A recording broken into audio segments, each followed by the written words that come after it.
Olá, seja bem-vindo. Somos a Igreja Verbo da Vida de Campo Grande, no Rio de Janeiro. E você ouvirá agora uma mensagem da Palavra de Deus. Desde que ela transforme a sua vida.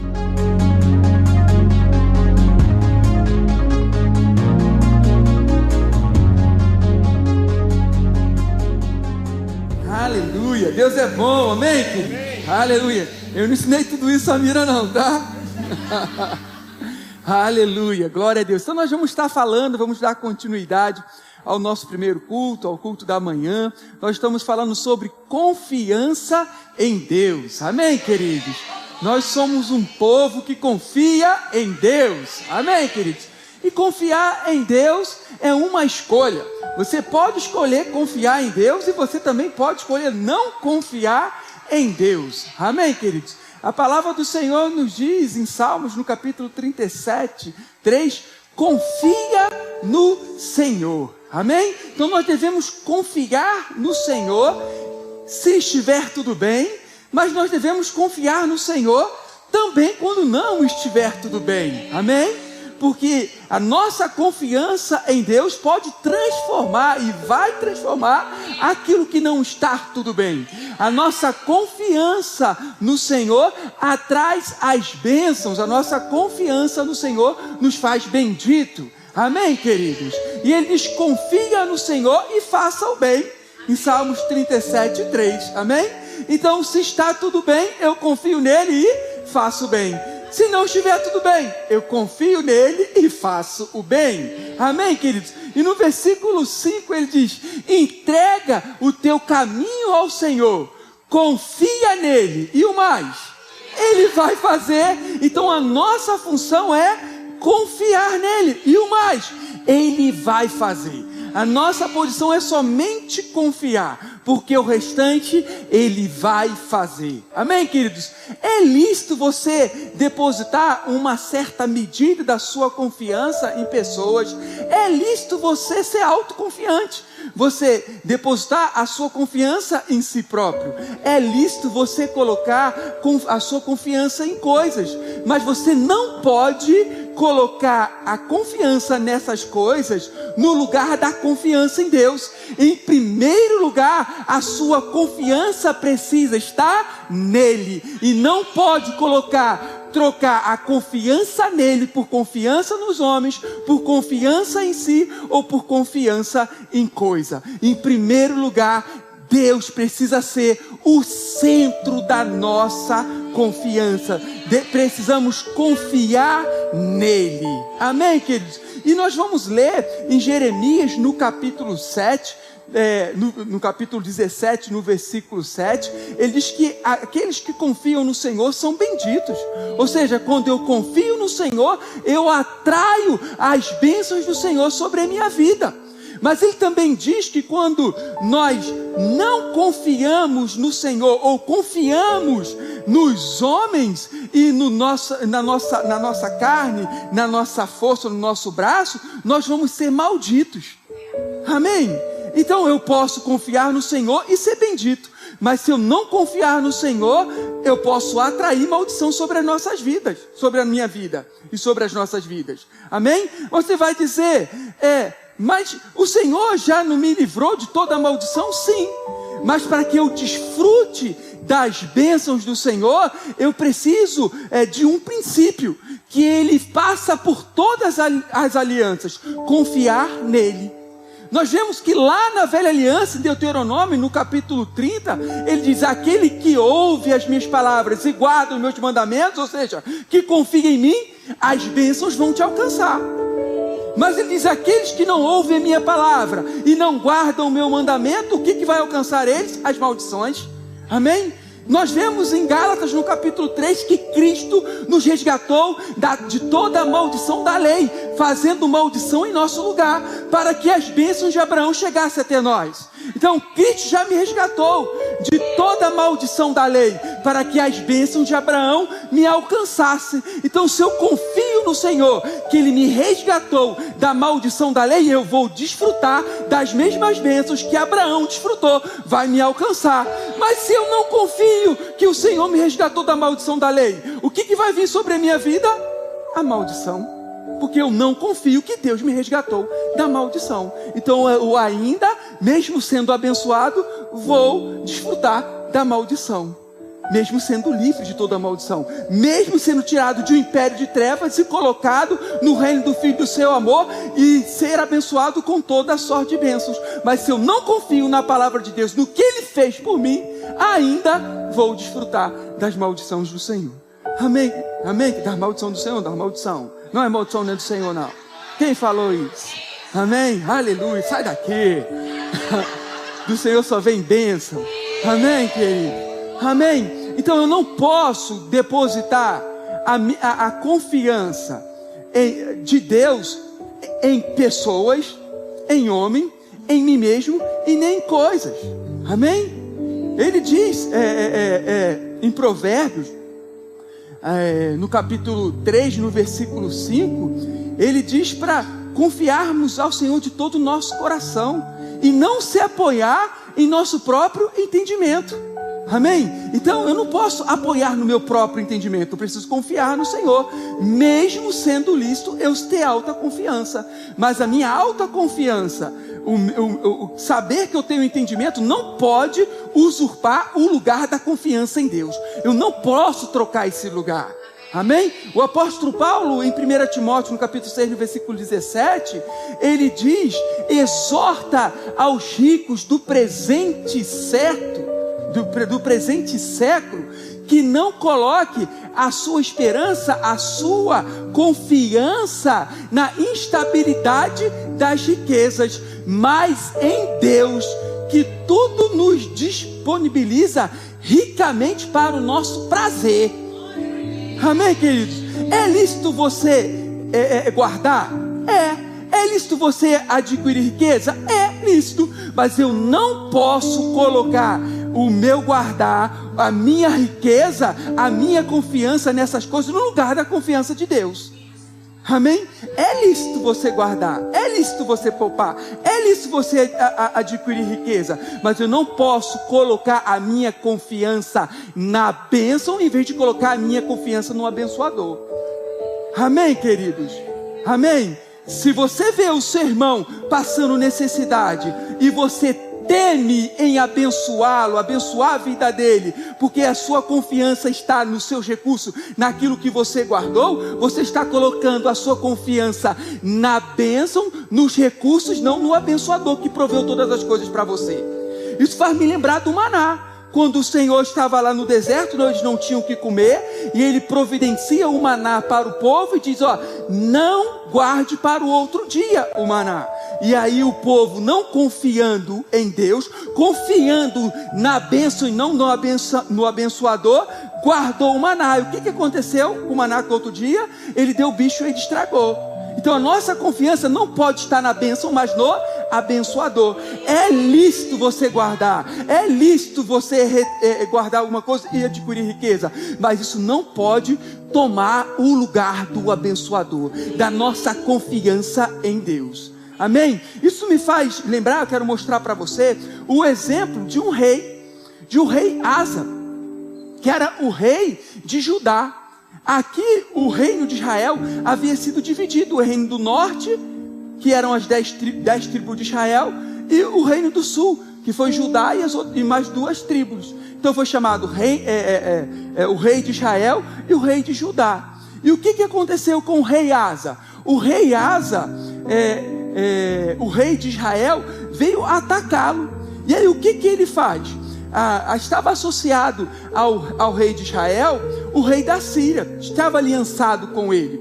E aí o que o rei de Judá, sabendo que o rei de Israel e o rei da Síria viria contra ele, o que ele faz? Ele envia ouro, ele envia prata ao rei da Síria, para que ele agora rompesse a aliança com o rei de Israel e fizesse aliança com ele. E aí se levanta um profeta chamado, não sei, vou ler com você, o nome dele é estranho. Abre comigo, por favor, em 2 Crônicas, no capítulo 16. Estou dando uma pincelada aqui no que a gente falou no primeiro culto, para a gente continuar, ok? 2 Crônicas, no capítulo 16. ele diz assim, você achou? Ele fala assim: naquele tempo veio Anani a Asa, rei de Judá, e lhe disse: porquanto confiaste no rei da Síria e não confiaste no Senhor teu Deus, o exército do rei da Síria escapou das suas mãos. Ou seja, porque você confiou no rei da Síria e não confiou em mim? Ou seja, você depositou a sua confiança no homem, quando deveria depositar a sua confiança em mim. Se você tivesse depositado a sua confiança em mim, e o reino de Israel e o rei da Síria viesse contra você, eu ia entregar nas suas mãos o rei da Síria. Mas você confiou no homem e não confiou em mim. Ou seja, a bênção do Senhor não te alcançou. E aí ele continua a falar no versículo 8. Ele: acaso não foram os etíopes e os líbios, grande exército, com muitíssimos carros e cavaleiros?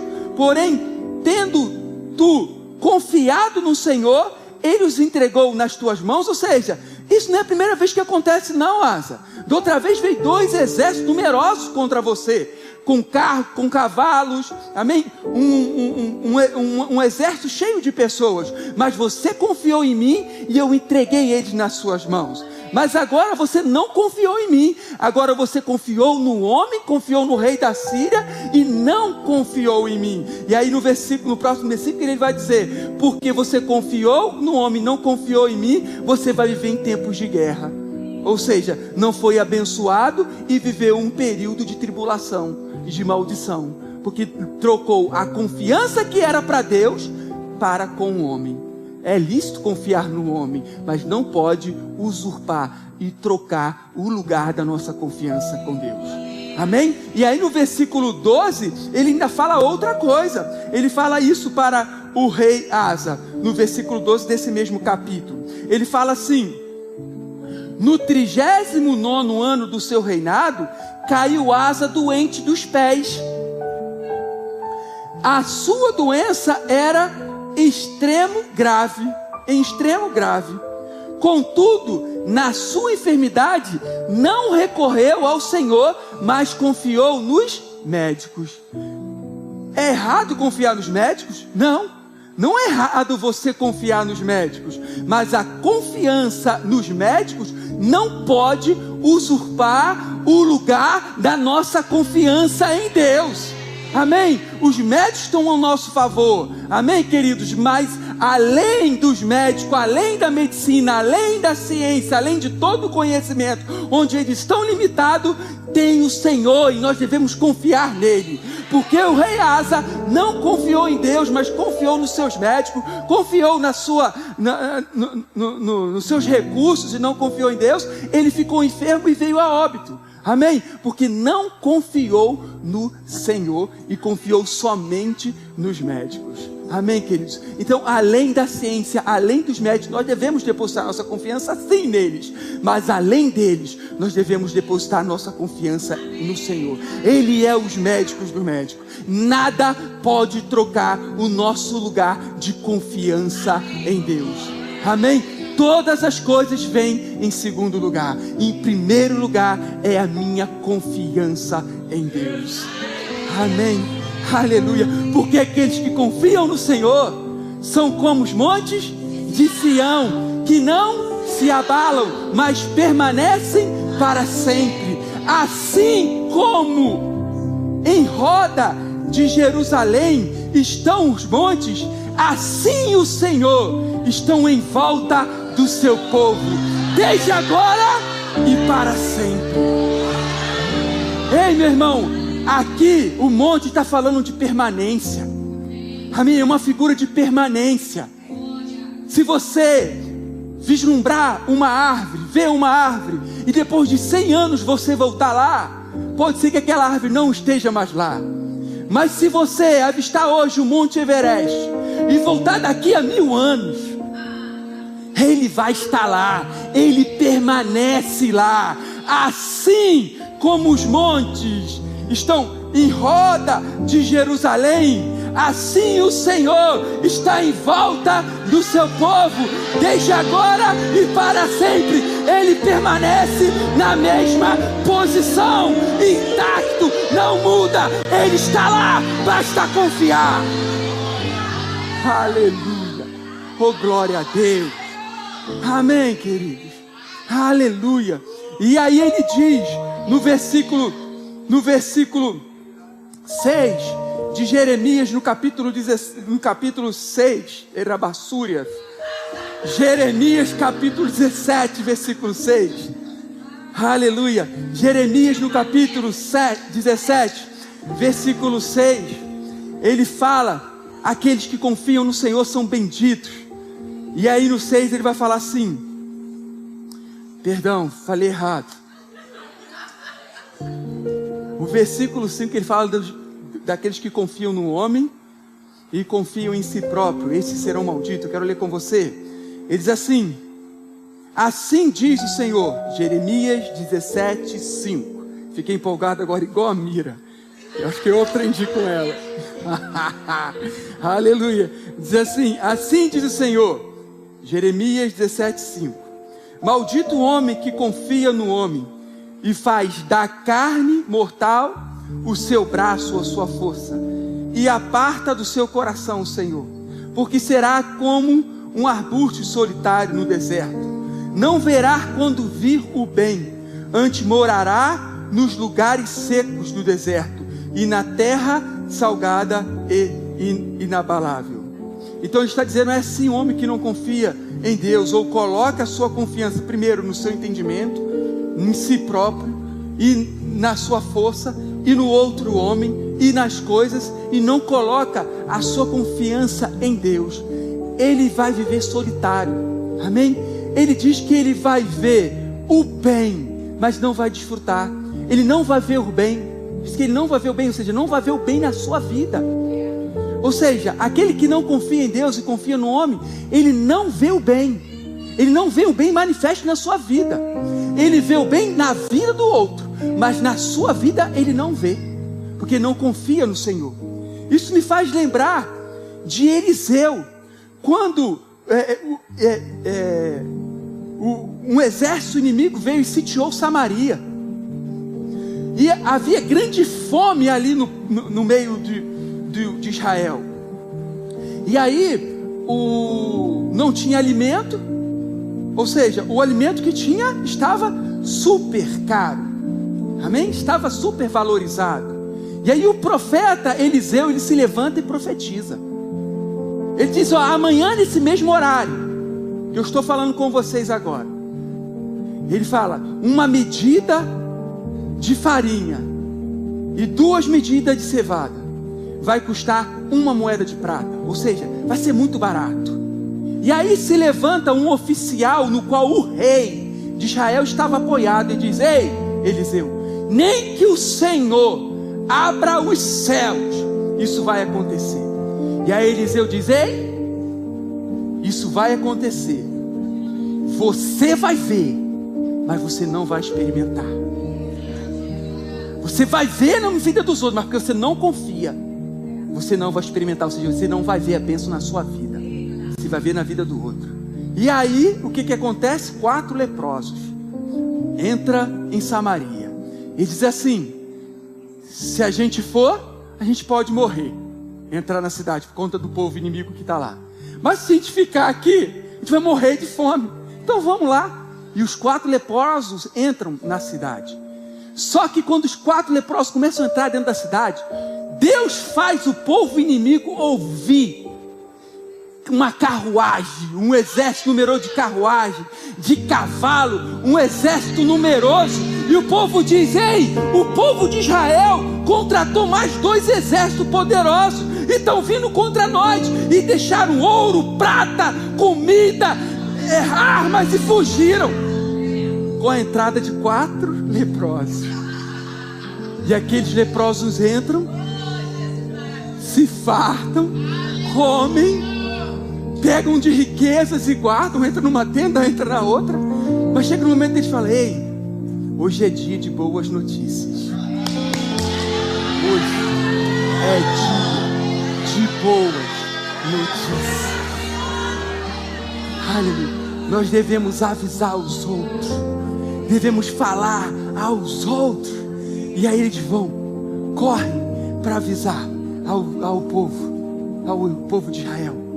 E aí, eles ouvindo aquilo, o que o povo faz? O povo vai saquear todo aquilo que aquele exército havia deixado.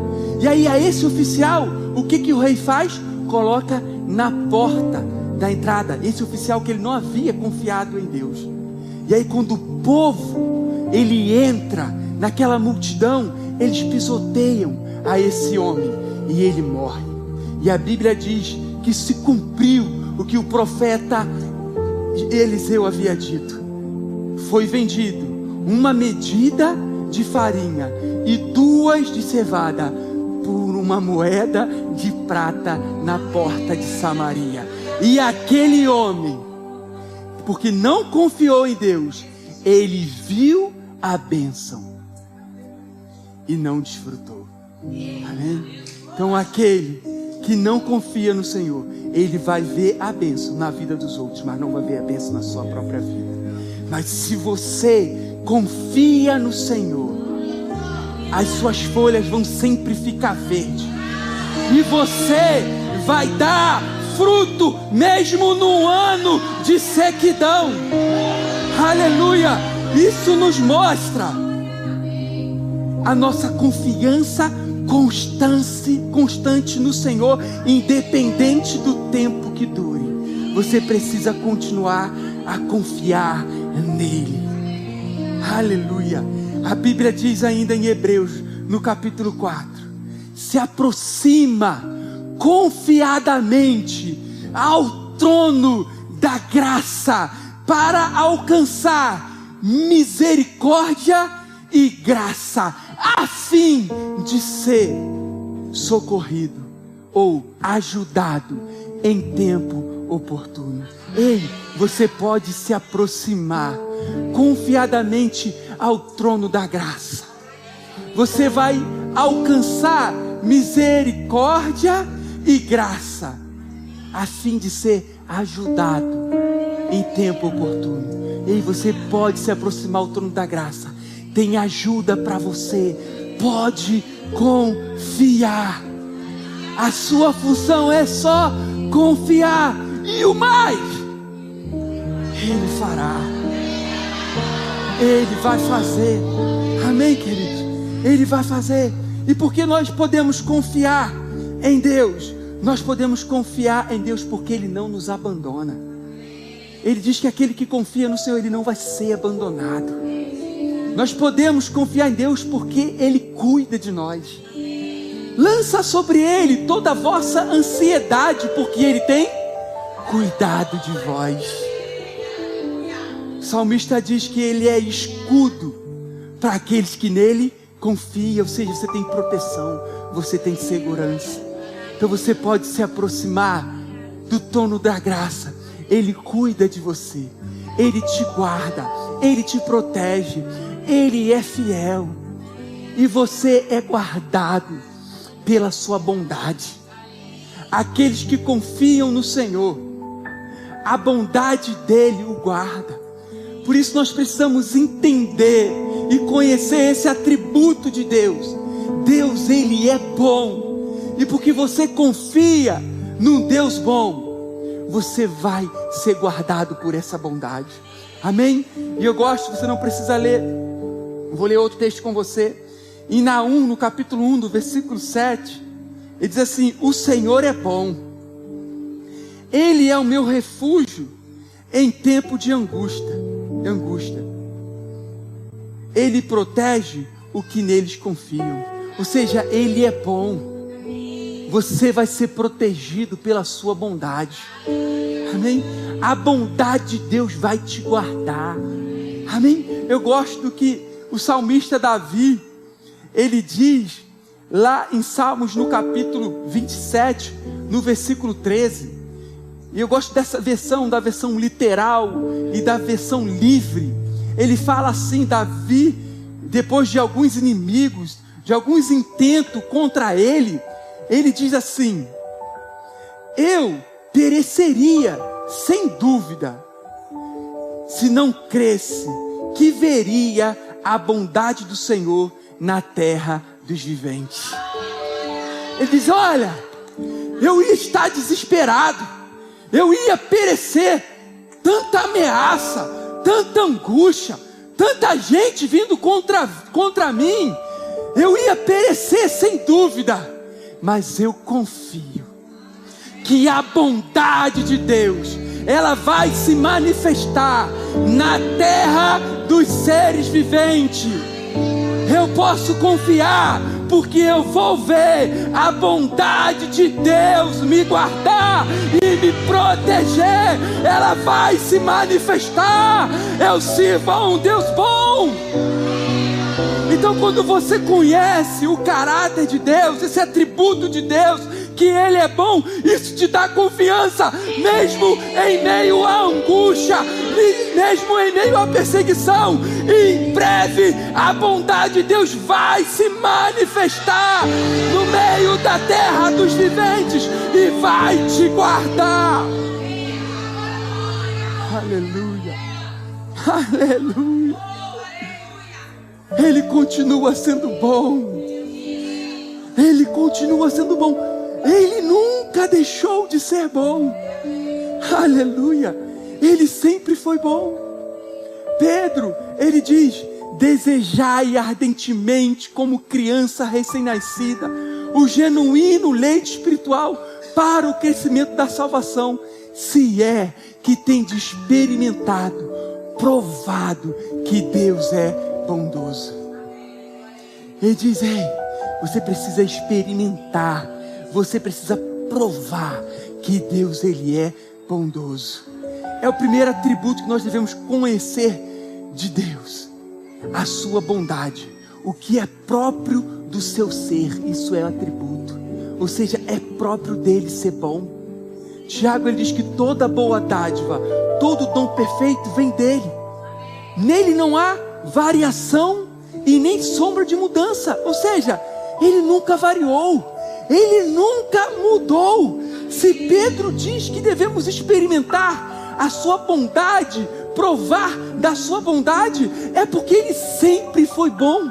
Ele não era um Deus ruim, que com o tempo veio passando e agora ele até deu uma melhoradinha. Não, ele é imutável. Nele não há nenhuma sombra que ele possa mudar. Ele nunca vai mudar. Ele é bom hoje, ele foi bom no passado e ele vai continuar sendo bom amanhã. E se você confia nele, a bondade dele vai se manifestar no meio dos seres viventes e vai te guardar. Aleluia.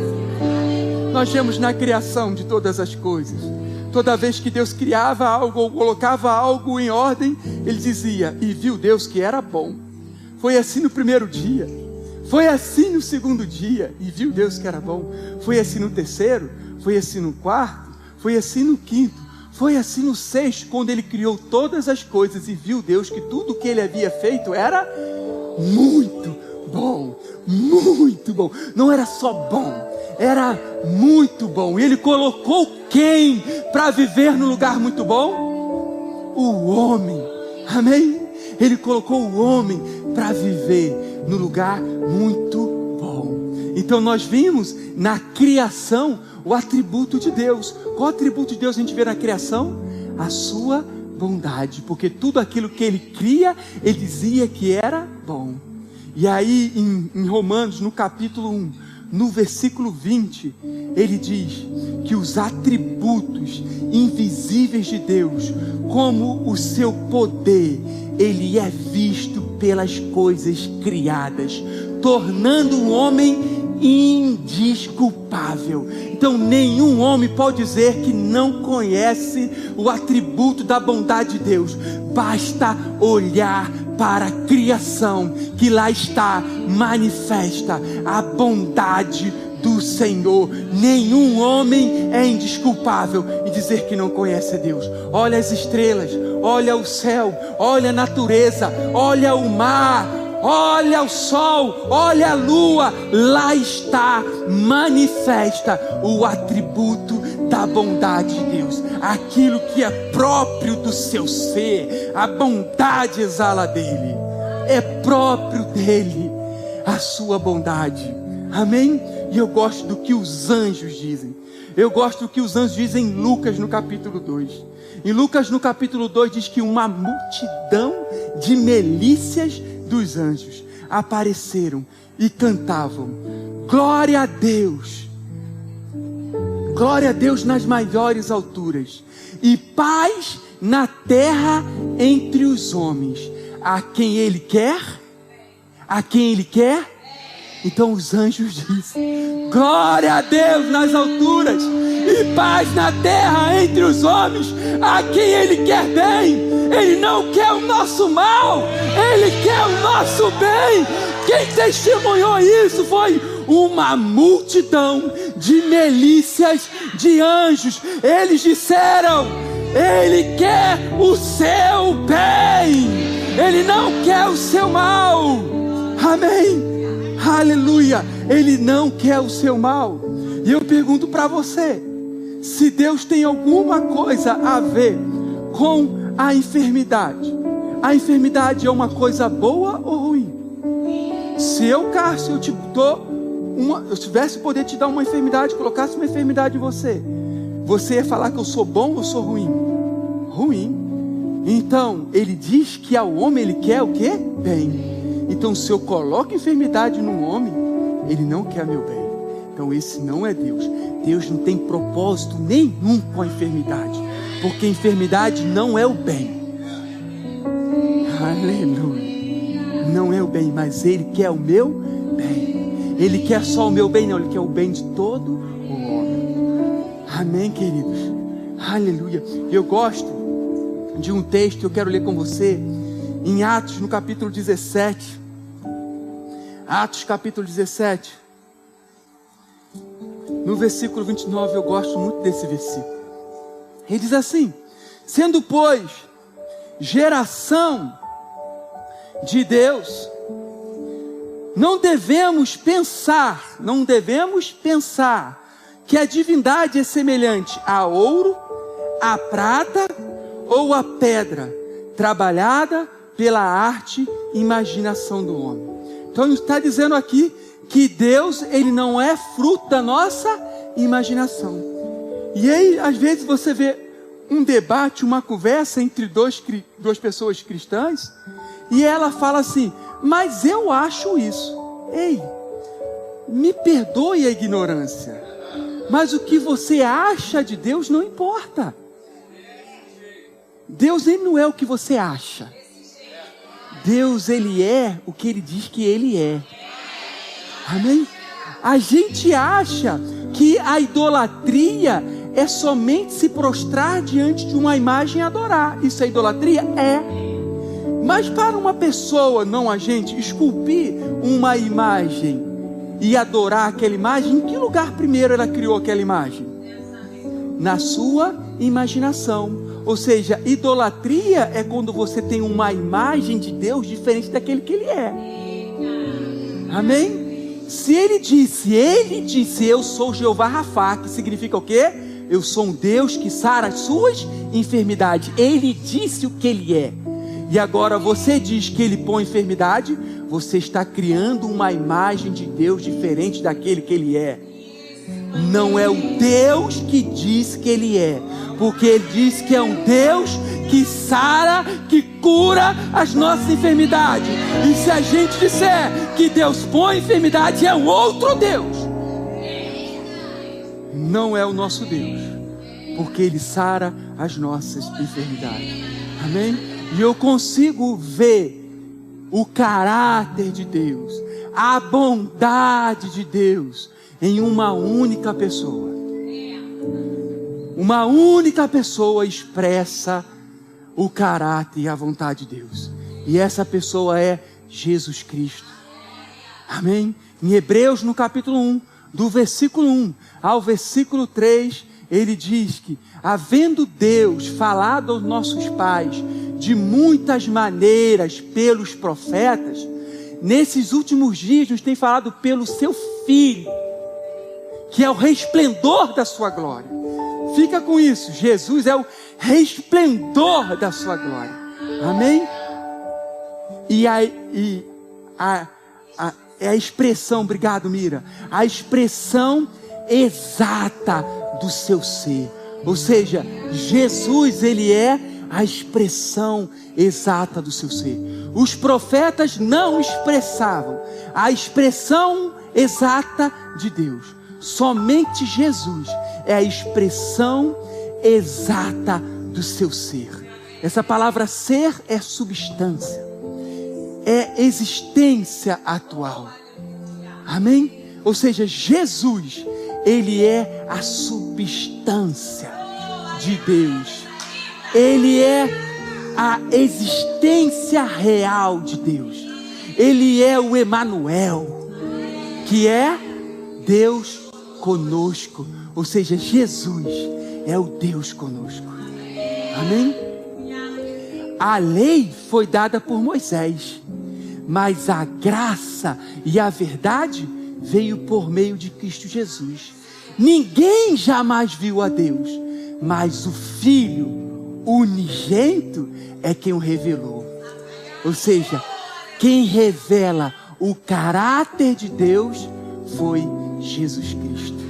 Amém? E aí ele revela tanto o caráter de Deus, quanto os desígnios e propósitos do maligno. Ele diz em João 10:10, o ladrão, ele veio matar, roubar e destruir. Ou seja, e eu vim dar vida e vida em abundância. Pergunto para você, em que lugar está a enfermidade? No lugar de matar, roubar e destruir? Ou no lugar de dar vida e vida em abundância? No lugar de matar, roubar e destruir. Ele diz que o ladrão é que faz isso. Mas ele, que é a expressão exata de Deus, que fazia somente o que via o seu Pai fazer, ele veio dar vida e vida em abundância. Amém? Ele veio expressar a vontade do Pai. Então quando nós conhecemos a bondade de Deus, a nossa confiança aumenta, porque nós vamos ser guardados por essa bondade. Então esse Deus bom, ele não é só o nosso Deus bom, ele também é o nosso Pai bom, porque além de ser Deus, ele é o nosso Pai. Em Hebreus, no capítulo 12, antes de chegar em Hebreus, no capítulo 12, eu gosto de 2 Timóteo, no capítulo 3, versículo 16 e 17. Ele diz que toda a Escritura é inspirada por Deus e útil. Ou seja, a Escritura é útil para o ensino, para a repreensão, para a correção e para a educação na justiça, a fim de que o homem seja perfeito e perfeitamente habilitado a toda boa obra. Então diz que toda a Escritura é inspirada por Deus e é útil. Útil para ensinar, para corrigir e repreender. Então se Deus precisar me corrigir e me repreender, Ele vai fazer como? Com a sua palavra, porque a palavra de Deus é útil para o ensino, para a correção, para a repreensão. Então se Deus precisar me corrigir, Ele vai me corrigir com a sua palavra. Ele não vai pegar uma ferramenta do diabo para me corrigir. Ele tem os seus próprios métodos. Ele não precisa colocar uma enfermidade em mim para me corrigir. Amém? E a Bíblia diz que Deus, Ele é o nosso Pai. A Bíblia diz em Hebreus, no capítulo 12, que Ele é Pai do Espírito. Ele é Pai do Espírito. O que isso significa? Significa que nós não temos a capacidade de gerar Espírito. E todo homem, ele é formado de Espírito, alma e corpo. Nós vemos na criação, no princípio, quando Deus forma o homem do pó da terra, um corpo, sopra em suas narinas um espírito de vida, fôlego de vida. E o homem passa a ser alma vivente, ou seja, espírito, alma e corpo. O espírito vem de Deus. Ele é o pai do espírito. É ele quem gera espírito. Amém? Nós não geramos espírito. O que nós geramos? Nós geramos o corpo físico do nosso filho. Quando o nosso filho ainda está em formação, o corpo físico ainda está sendo formado, Deus sopra lá o fôlego de vida. Ainda é como um grão de arroz. Não tem cabeça, não tem mão, não tem dedo, não tem nada. Mas quando a mulher vai fazer uma ultrassonografia, Deus já soprou o fôlego de vida lá. Ele já soprou a vida lá. Amém, queridos? No corpo físico, você vai ser a cara do pai ou da mãe. Mas no espírito, a semelhança, a imagem do seu pai, que é Deus. No meu caso, os meus 2 filhos são a minha cara. Aleluia. A mãe está aqui, mas é uma verdade. Amém. Aleluia. O apóstolo Paulo, ele diz em 2 Coríntios, no capítulo 5, no versículo 1: quando o corpo desse tabernáculo se desfizer, nós vamos ter um edifício feito por Deus, não feito por mãos humanas. Então está dizendo que esse corpo aqui foi feito por mãos humanas. Quando ele se desfizer, nós vamos ter um corpo glorificado que é feito por ele. Mas essa carcassinha aqui foi feito por papai e por mamãe, não por ele, mas aqui dentro, uma carcaça grande aqui. Amém? Mas aqui dentro, Deus soprou o fôlego de vida. Aqui dentro, eu sou a cara do meu pai. Eu sou a cara de Deus. Como você me prova isso, pastor Josias? Vou te provar. Em Hebreus, no capítulo 10, ele diz, falando de Jesus: ao entrar no mundo, sacrifício e oferta não quiseste, mas um corpo me formaste. Está falando de Jesus. Quando entrou no mundo, um corpo foi formado a ele. Amém? Nós vemos em João, no capítulo 1, no versículo 1, que no princípio era a palavra. A palavra estava com Deus, e a palavra era Deus. E a Bíblia diz que Deus é Espírito. Importa que os verdadeiros adoradores adoram o Pai em Espírito e verdade. Então, se a palavra estava com Deus, e a palavra era Deus, e Deus é Espírito, a palavra era Espírito. E aí no 14 diz que a palavra que era Espírito se fez carne e habitou entre nós. Se fez carne pelo ventre de quem? De Maria. Ou seja, Maria gerou o Espírito? Não, o Espírito já existia desde o princípio com Deus. O Espírito entra no mundo, a palavra entra no mundo através do ventre de Maria. Ou seja, Maria concebe somente um corpo físico, porque o Espírito já existia. Maria não gerou o Espírito, nós não geramos Espírito. Amém? Então Deus é Pai como você é Pai. Você é Pai terreno, Deus é Pai eterno. Quando você deixar de ser pai, Deus continua sendo Pai, porque Ele é Pai eterno. Sabe, queridos, quando você corrige o seu filho, você corrige o seu filho com palavras. Quando é que você não corrige o seu filho com palavras? Quando você está desequilibrado. Aí teu filho faz alguma coisa, você nem fala, você já pega o chinelo e dá uma chinelada.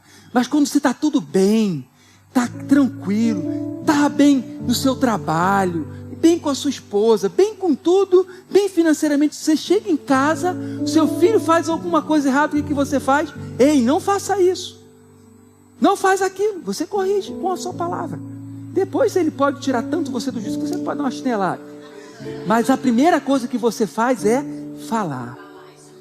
Agora, quando você chega em casa estressado, cansado, com problema, com dívida, boleto para pagar, teve problema no trabalho, chega em casa, o seu filho faz alguma coisa, o que você faz? Nem fala, já dá uma chinelada. Ei, Deus não é desequilibrado como a gente. Deus, Ele nunca perde o seu equilíbrio. Deus não muda o seu temperamento. Deus, Ele não vai ficar preocupado porque as contas não estão pagas. Ele sempre vai estar equilibrado. Então Ele sempre vai te corrigir com a palavra. Sabe? Quando você precisa corrigir o seu filho, quando você precisa corrigir o seu filho, ele faz alguma coisa de errado, você pega o seu filho e coloca numa varanda, quando o tempo está bem frio, para ele pegar um resfriado, uma dor de cabeça. Você corrige seu filho assim? Mateus no capítulo 7, ele fala assim: qual o homem que, se o pai pedir um pão, ele vai dar uma pedra? Se pedir um peixe, vai dar uma serpente. Se vós sois maus, sabe dar boas coisas aos vossos filhos, quanto mais eu. O que ele está dizendo ali? Que ele é pai, como nós somos pais. E ele é, a língua portuguesa não me permite, mas eu vou dizer, ele é mais bom do que nós. É isso que ele está dizendo. Se vocês não são capazes de dar uma coisa ruim para o vosso filho quando ele pede para você, quanto mais eu. Eu não vou dar uma coisa ruim para o meu filho quando ele me pede alguma coisa. Se vocês não são capazes de fazer isso, eu sou melhor do que vocês. Eu sou mais bom do que vocês. Eu também não vou dar. E aí quando você precisa corrigir o seu filho, quando ele faz uma malcriação, quando ele te desobedece, malcriação é bem antigo, né? Você pega o seu filho e coloca ele lá, numa friagem, na varanda. Você vai dormir aqui. Você me desobedeceu, menina, agora você vai aprender. Tomara que você pegue uma dor de dente, uma dor de cabeça, um resfriado, uma pneumonia, uma tuberculose. Ah, se eu pudesse botar um câncer em você para você aprender. Não é isso que você faz com o seu filho? Porque você pensa isso de Deus que é melhor do que você. Quando você vê o seu filho enfermo, você é capaz de trocar o lugar com ele. Ei, mas pai do corpo não precisa, porque o pai do espírito já fez. Ele levou sobre si todas as nossas dores e enfermidade. O castigo que nos traz a paz está sobre ele, e pelos golpes que o feriram, nós fomos sarados. Ele nos viu enfermo e não se agradou, e Jesus Cristo trocou o lugar conosco, nos substituiu. Amém? Ele não se agradou, nosso Pai, de ver a gente enfermo, e trocou o lugar com a gente. E agora, depois de Ele ter me curado, Ele vai me botar enfermidade? Que Deus é esse que muda o seu temperamento, o seu comportamento? Ei, não! Nele não há uma variação, nele não há sombra que Ele possa mudar. A bondade de Deus vai te acompanhar. Pode confiar nele, no Deus bom, porque a sua bondade vai te guardar, vai manifestar no meio da terra dos viventes. Fica de pé, por favor. A bondade do Senhor te guarda. Aleluia. A bondade me seguirá, Senhor. A bondade me seguirá, Senhor. Eu me rendo a ti, tudo eu sei, entrego tudo a ti. Tua bondade me seguirá, Senhor. Tua bondade me seguirá, Senhor. Tua bondade me seguirá, Senhor. Aleluia. A bondade do Senhor vai nos seguir todos os dias da nossa vida, porque o seu atributo é próprio do seu ser. Ele é bom. Então não importa as perseguições, as tribulações, o que está se levantando contra a sua vida. Ei, eu poderia ficar agora desesperado. Davi disse, mas eu estou confiante, porque a bondade do Senhor vai se manifestar no meio da terra dos seres viventes. Amém? Eu quero cantar mais uma música com vocês. Essa é bem antiga. Aleluia. Eu quero cantar no Mistério de Música. Amém. Eu quero cantar essa música com você, os que confiam no Senhor. Com essa consciência agora, os que confiam no Senhor são como os montes de Sião, que não se abalam, mas permanecem para sempre. Assim como em roda de Jerusalém estão os montes, assim o Senhor está em volta do seu povo, desde agora e para sempre.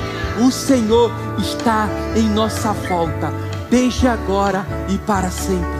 Ele permanece na mesma posição. Confie nele e as bênçãos do Senhor vai te alcançar.